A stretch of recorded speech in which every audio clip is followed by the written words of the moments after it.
Hello mga kalmunit! For today's vlog ay pupunta nga pala kami sa simbahan dahil po ay birthday ng aking kuya. Lalong lalo na po ay magdasal. At samahan niyo po kami magdasal. Let's go! Ngayong araw nga po ay napag-isipan po namin na magsimba.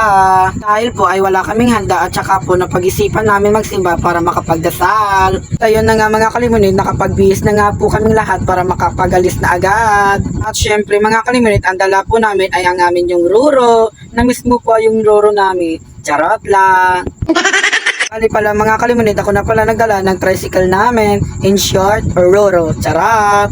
Magpapasalamat nga pala kami kay God dahil po binigyan po kami ng magandang panahon. At ayun na nga mga kalimunit, umalis agad kami para hindi na kami maabutan ng ulan. At baka magtataka po kayo dahil tatlo lang po kami sa Roro namin ay in short, tricycle na pala.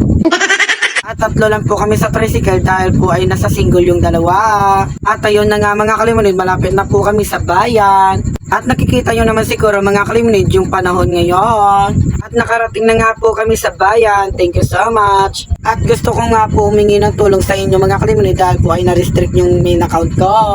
Bali pala mga kalimunit, ito po yung page ko ngayon at dahil hindi ko po ma-open yung main account ko. At pasensya na mga kalimunit na hindi pa ako makapag-upload sa main account ko. At sana po mga kalimunit, tulungan nyo po ako na mapadami yung followers ko sa new page ko. At ayun na nga mga kalimunit, nandito na nga pala kami sa simbahan.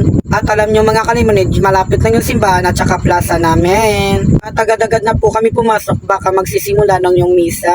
Pero sa totoo lang mga kalimunit, hindi pa pala nagsimula ang misa.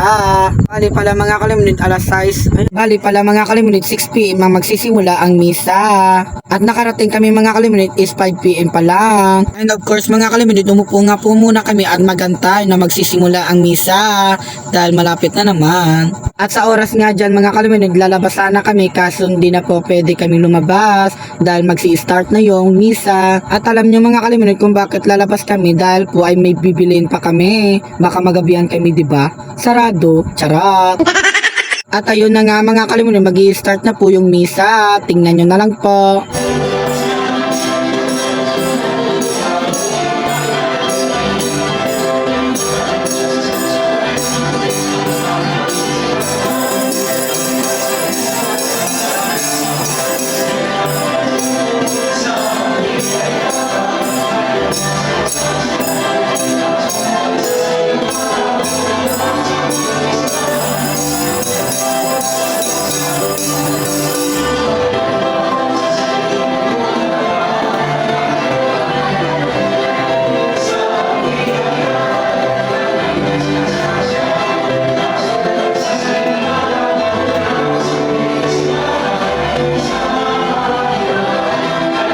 At ayun na nga mga kalimunit, nag-i-start na po yung misa.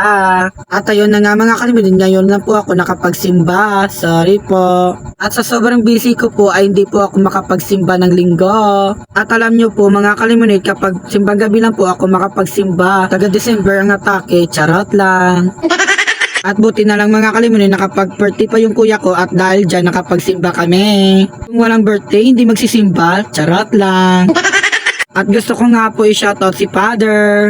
Lemon simbahan niya, wag ako, charot lang. At sa oras nga dyan mga kalimunit, lumabas nga po kami saglit dahil po ay may binili. At hindi talaga pwede kapag matapos yung misa, baka magabihan na kami. Ayun na nga mga kalimunit, agad-agad kami bumalik para makapagsimba ulit kami. At pagbalik namin mga kalimunit ay lumuluhod na sila. Sana all lumuluhod, charot lang. Sorry po. At ayun na nga mga kalimunit, kasama ko nga po si Princess para may kasama ako sa pabili.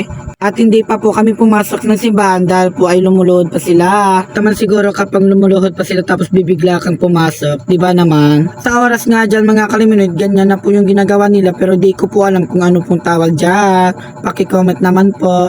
Thank you. At sa oras nga dyan mga kalimunit, pumasok agad kami dahil may pangalawat na. At paki-comment naman po kung ano sa Tagalog ang pangalawat, di ko po alam, sorry po. At kung sino ang makasagot ng tama ay may premium sa akin, pauna-una lang po. Ang sasagutin nyo po ay ano sa Tagalog ang pangalawat. Thank you so much. At gusto ko nga po i-shoutout si Bea M. Papa. Maraming salamat kasi nakilala mo pa ako. At sa mga gusto nga po pala magpapa-shoutout, please mag-comment lang kayo para mapansin ko po kayo.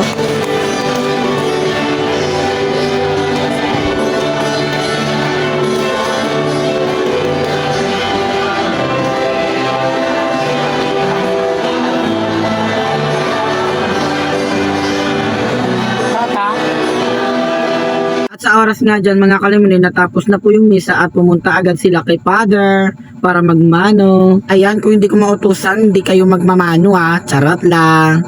At hanggang dito na nga lang po yung pagbablog ko. Maraming salamat. At wag na wag niyong kakalimutan yung pag-like, comment, and share. And don't forget to follow me. Thank you so much. Mwah.